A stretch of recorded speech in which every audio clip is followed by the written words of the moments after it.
Coach Nygaard. Thank you for taking time with us off the Block blog, and congratulations on being named the next men's volleyball coach at USC. Can you just give us your initial impression of being named the coach at USC?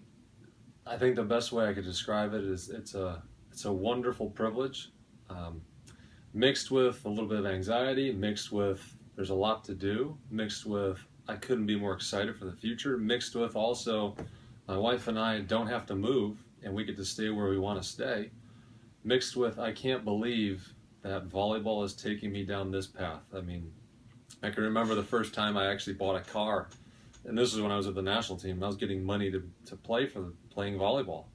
And as I'm handing a check and he's handing me keys, it just struck me as I can't believe doing something that I love I get to do, and then it affords me these opportunities. And I can't help but just reminisce a little bit about the things I've done, like playing in the Olympics, the places that I've traveled to, the cities that I've lived in, the people that I've met.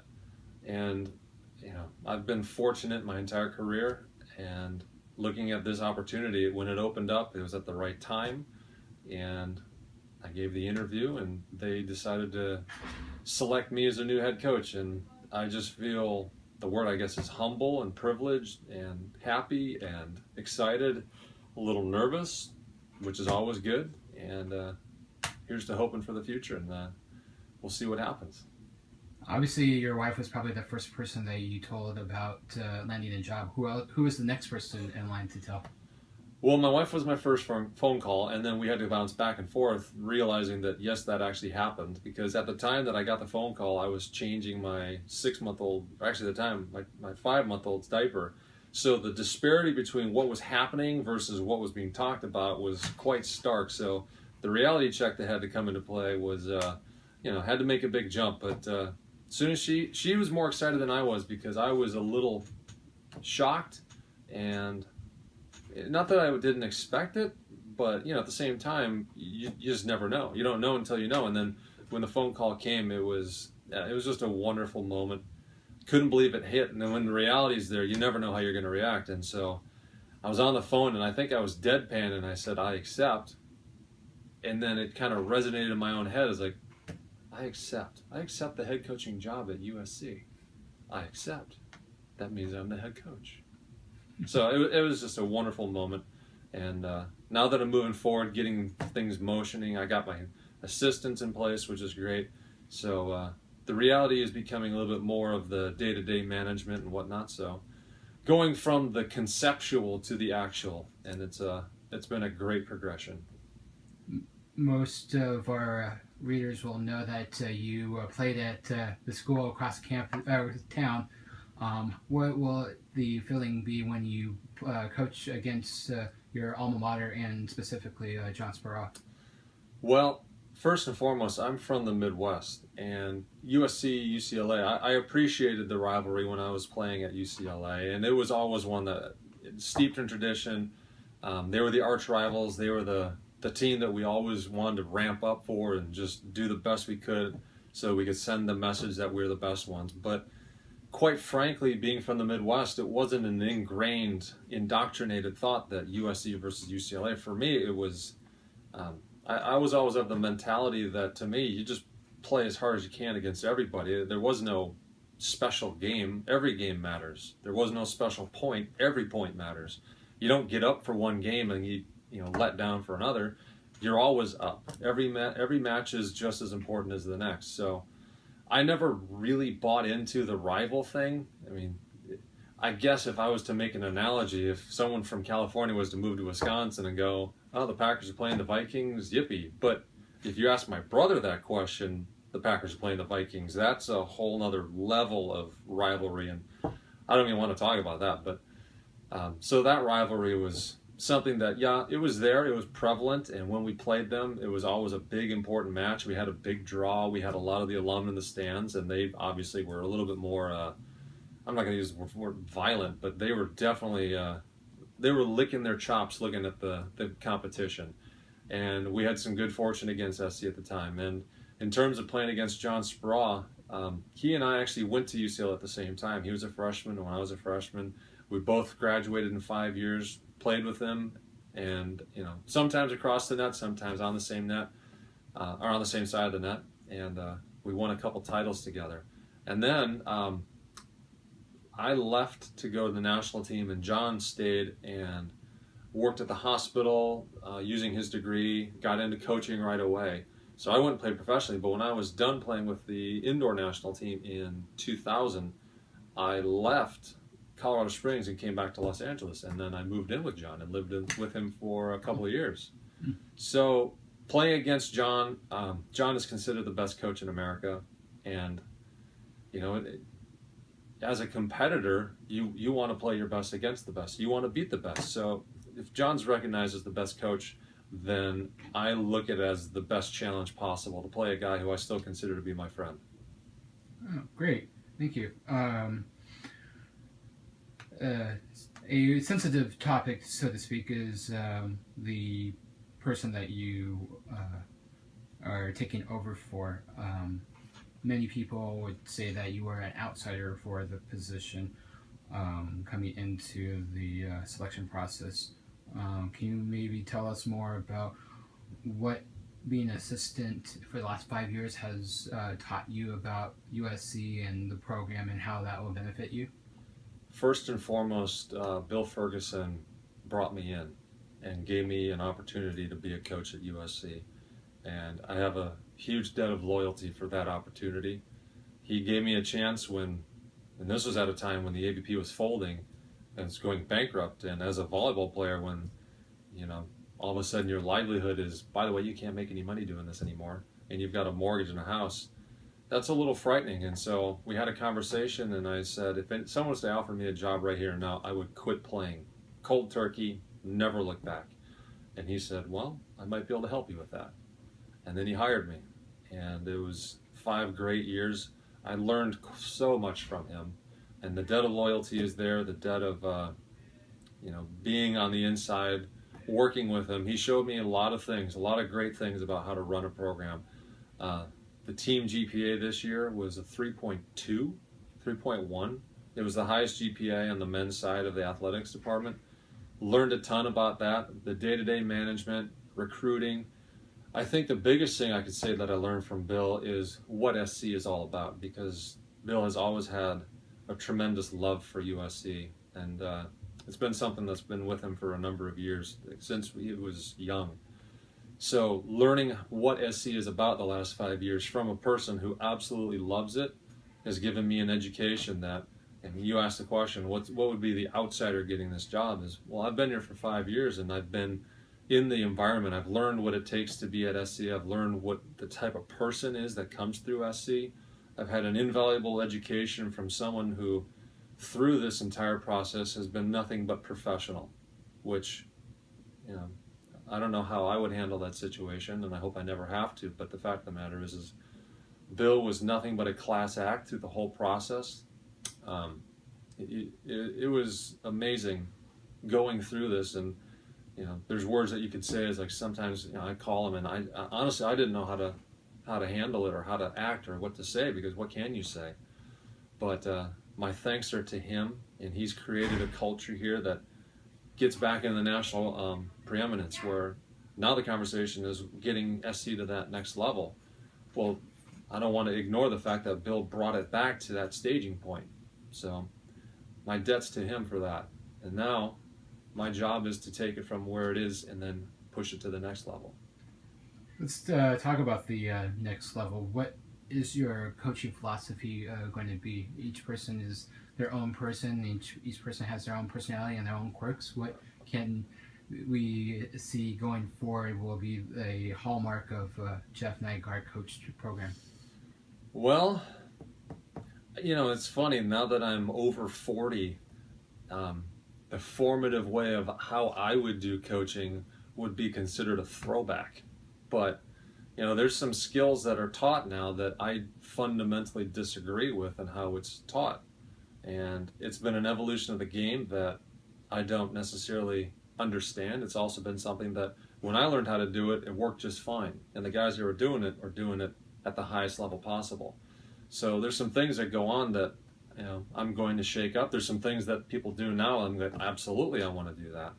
So guys are more physical, but I don't think that the attention to the fundamentals is the same as it once was, especially when I'm peppering and passing with a guy like Bob Stavertlik on a daily basis, where the best passer in the world, and you watch how he does it, and then you correlate that, or however you want to say it, to what happens today, and you just go, well, that's different than this.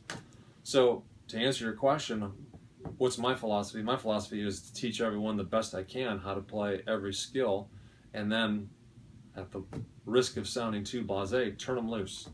Because I'm not the one that's hitting the ball. I'm not the one that's passing the ball. That's what their job is. So they're the ones in real time out there taking care of business. So my job is to get them to the best that they can be to maximize their abilities so that we can score as many points as possible and have success. Besides passing, do you mind sharing what other trends that are popular today that you would like to have your team not practice? Well, there's been a big push on the speed of the game to the pins, which, if you watch Irvine, they don't go as fast to the pins. If you watch Lewis, they don't go fast to the pins. And those are the teams that are hitting over 300, 350. Now, we had a setter last year who could run anything from anywhere at any tempo. But as a team, we weren't hitting the numbers that was having the same success as the teams that made it to the semifinals and finals, and then, winning a title. And if that's what we're talking about, is having that success and trying to get there, then we have to take a really serious, hard look at the speed of our offense and say, well, you know what, maybe we need to put the ball up a little higher, let our guys go up more athletically, teach them for a little more range, wrist control, move the ball around, challenge the block, not be afraid of it, and take better and more educated swing. One of the things that we would look at is how we're going about our offense and what we're doing with it, and what we're going to move forward with. And also the fundamentals of passing. That's something that I learned at a different time that I absolutely want to take a look at. Give it at least 2-3 months of, hey, I want to see if we can do it this way, because I think in the long run, we're going to have way more consistency, way more ball control, and if we do that, then we can run our offense at a higher level. One thing that not everybody knows, that Bill was the coach of a club volleyball team. Do you anticipate doing the same thing as the head coach? Running a program? Yeah. Running a club volleyball program? Yeah. No, I don't anticipate that at all. Okay. I mean, I've been at this job for about a month, and I don't know how Bill did all of that. I mean, this is a pretty high demand job, and maybe it's because it's my first year, and yeah, I know there's got to be a learning curve, but I go from moments of anxiety of being overwhelmed to moments of okay, now I feel comfortable that I'm at a good point, and then at a moment's notice you'll get a landslide of things of, oh, you need to do this, you need to do this. So do I think I'm going to do a club volleyball program? No. But that is as it is today. Once I get a couple of years in and I'm comfortable and I've got processes and procedures, task lists, mission statement, that sort of thing. And once this is a little bit more of an up and running business and I can divert my energies instead of doing everything and then getting my assistants involved, where, we've got to figure out who's good at what and what the systems need to be. Once I can figure out, hey, Gary, you're going to be in charge of this. Hey, Todd, I want you to take care of this, and I'll handle this. Once we have that allocation in place, then we can start looking at different things. But at this time, I have no plans to start a club.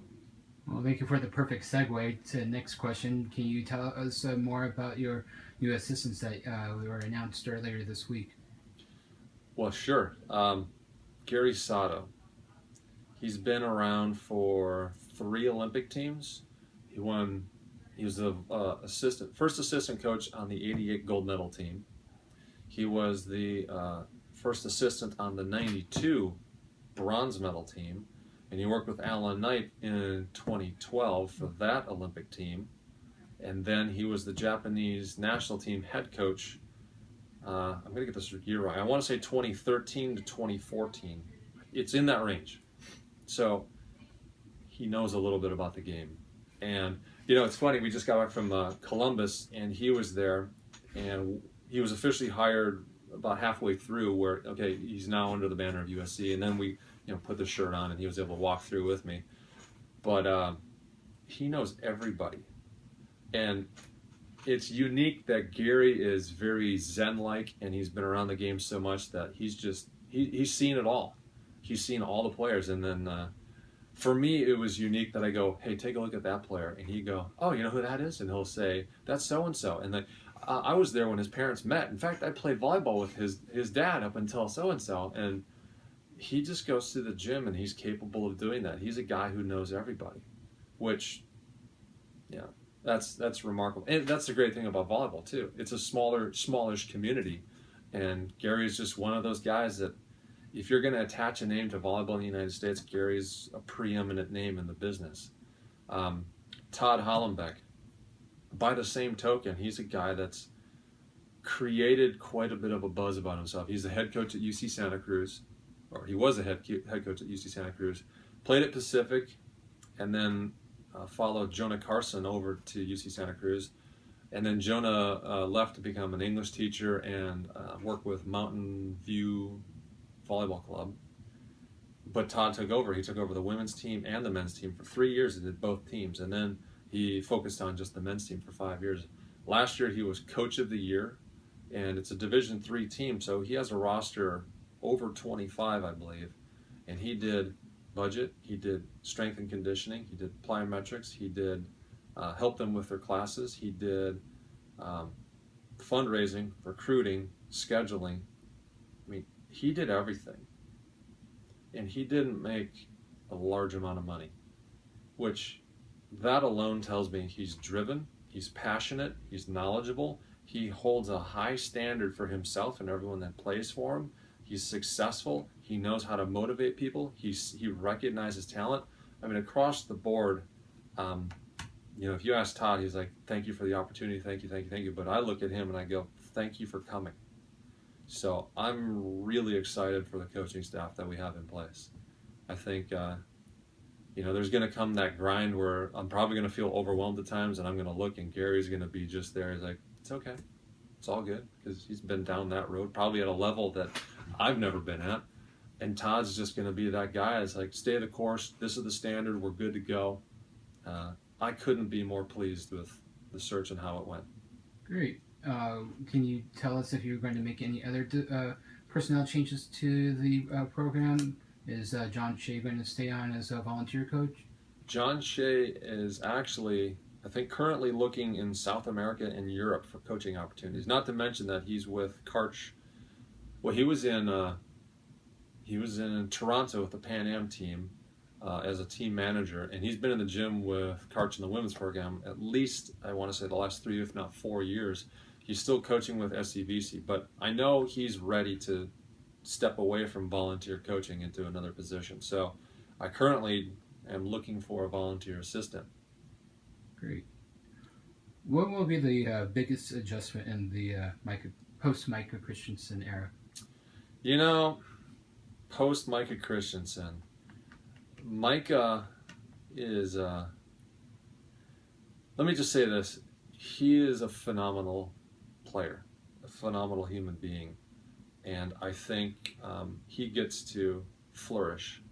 He was a guy that, you know, he had to learn quite a bit about himself and how to be a captain for a team. He's an ultra competitor. He's physical beyond what you would expect of a guy of his size. I mean, he's not just, I mean, if you look at David Lee and you go, well, yeah, that guy's physical. Well, yeah, I get that. Micah has not grown into his physicality all the way. He can still put on some mass. He can still put on some strength. And I don't think he's tapped out of his athleticism. I think he now has segued into the professional ranks, which is where I think he belongs. I think he can flourish. I think playing high-flying volleyball for him, where he can set somebody at 12-6, whatever Matt Anderson hits at, is something that his competitive drive can be matched at with other players. And that's not, I'm not saying anything about what he's played with here. Watching him mature and grow, he already came to the team mature beyond his years, capable of handling himself. But now I think, I watched him play and I go, you're just a guy that needs to be a professional volleyball player and go off into the world and play. Get a few Olympics, however many you can do. I think Lloyd did 4. Mm-hmm. Yeah. I mean, if Micah stays healthy and he stays driven, it's dangerous saying, "Oh, I think you could play 4," because I don't really want to pigeonhole him in that regard. Nor do I want to knock on wood one of those situations. But Right. he could be a really nice player for the U.S. team for years to come, and it would be phenomenal to see. And it's, to me, a point of pride that I have a great relationship with him, and I just wish him the best. So, what's it going to be post Micah is, it's one of those situations when one of your top players leaves, someone else has to become the top player.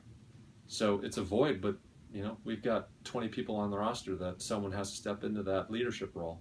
And once you go from a great leader to the next crop, you want to have your due diligence already done, where you've matured somebody, you've helped have them make some leadership command decision type situations, and then they'll step in and define themselves in their own role. Of the returners, who do you expect to step up from your experience? Well, we've had Andy Benish went to Toronto and tapped into the next level and came back thinking, I've seen the next level and I now know what I have to do to get to that next level, which is great from a leadership role. But we also have, how many other guys? We have Michael Malahy and Alex Slott went over to Korea to play in the World University Games. Yeah, okay. There's so many of them this summer that, but they went over there and they get a chance to tap into the next level, which great education for them, because playing college and then going international, you're exposed to just different volleyball, different level, athletes doing different things, different systems, different ways of doing the same thing and having success, and it just expands the horizons. And so when I'm talking to those guys and I'm saying, if you maximize who and what you can and can't be, I think you should and can be an All-American. And now, coming back, they're going to have that more worldly sense of, wow, I've seen some things that, the MPSF doesn't have. Just playing a Brazilian versus a Russian versus a Korean team, you see different things. So they're going to have that exposure. They're going to have real experience against it, and they're going to bring that back to the gym. And so, we're going to have opportunities for guys to step up. Not to mention that some of the crop that's coming in this year has exposure. We have Matt Douglas, and I'm segueing into your next question. We have Matt Douglas going to Iowa for one of the USA HP Continental Team deals where I don't even know. I think they're going to Argentina if they make that team, as is Tyler Resnick. Not to mention that Blake Markland played for the HBC, which they've done a ton of winning. Woody Cook just played for SCVC, and they've had a ton of success. And he just came into his own as a 6'1" opposite with a great arm. And then, Ryan Moss he's a guy that's created a lot of buzz for himself in the club world, and I expect quite a bit more from him. He's a 6'7" physical kid. Well, thank you for saving me that question. Yeah, I was hoping that was seamless. And lastly, more because I'm not a big fan of the lack of out-of-conference games that MPSF teams play. Have you set your out-of-conference schedule yet? Well, we signed up to go to Penn State January 8th and 9th, right out of the gate. And that's, I think it's called the MIVA Pac-12 tournament. So Ohio State, Penn State will be there, and UCLA and USC are going. Oh. That's great. Yeah. And I know the following year we're going to go to Ohio State, and then those 4 teams will all meet up there again. And then I think the thought is, and having stepped into this role, I haven't defined it yet, but it would be nice if we could bring those 2 teams out for the following year, whether it's at UCLA or here. Something that I don't know if it's in the works. I'll have to follow up with it, but it seems like a great synergistic tournament. And then that gives us some of our out-of-competition dates. And then other than that, we're looking at Concordia and Holy Names as out-of-conference. Grand Canyon would be a great add. And then it starts getting into, are we playing too much and what time do we have off? Because playing 22 of a schedule and then getting into the MPSF gets a little tight. So you want to make sure that you're resting a little bit, because we like to beat each other up quite a bit out here. All right, one last question to sum up our interview. What will be a successful season for USC in 2016? Well, winning the national title would be very successful. But how would I define success? You know, at the risk of being the UCLA John Wooden thing, I mean, he made a great quote where success is the self-satisfaction of knowing you put forth your best effort to be the best that you could be. And that's one of those transcendent qualities of win, lose, or draw. If you put forth your best effort on a consistent basis, you're going to walk away feeling satisfied that you did the best that you can. And I mean, to me, you can't ask for a better definition of success. That does not necessarily define wins and losses, though. So, do I have a number in mind? No. I would like to peak at the end, and I would like to put a product on the floor that believes in itself, that's gritty, that's hardworking, that plays through and with the pain, that's mentally tough, and that's physically, from where we start the year to where we end the year, bigger, faster, and stronger. Well, thank you for taking time with us at Off the Block, and we wish you nothing but success as the head coach of USC men's volleyball. Well, let's get this on there, but fight on.